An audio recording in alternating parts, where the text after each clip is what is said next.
Hello, today I'm going to be talking about Clopidogrel, also known as Plavix, which is the generic, is also available. So how does Clopidogrel work in the body? It is a P2Y12 inhibitor, which means that it is inhibiting the platelet aggregation and activation, which results in the blood not aggregating or clotting, so it reduces blood clots. It is taken once daily, and you can take it with or without food, and it is an oral drug. So why might someone be prescribed Clopidogrel?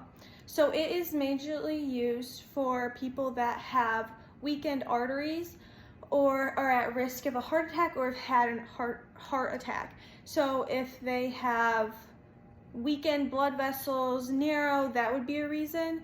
Some specific examples I have on here are acute coronary syndrome, myocardial infarction, stroke, carotid artery stenting, carotid artery bypass. All of these different things would be a reason to, but they all just have to do with either the heart or the vessels not working properly.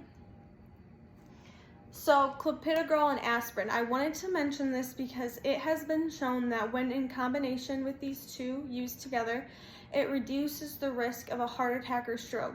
So if a patient has had a heart attack or stroke or is at high risk for one or risk, this drug could be very beneficial to include in their regimen because it might help reduce the risk.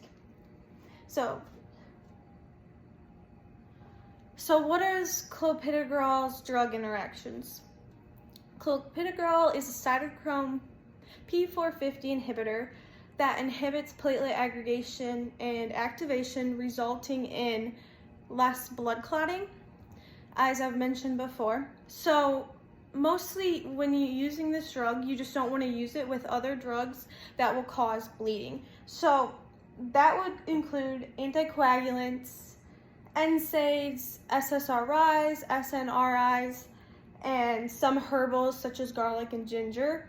These would just potentially cause more bleeding and just put patients at risk. So what are the side effects?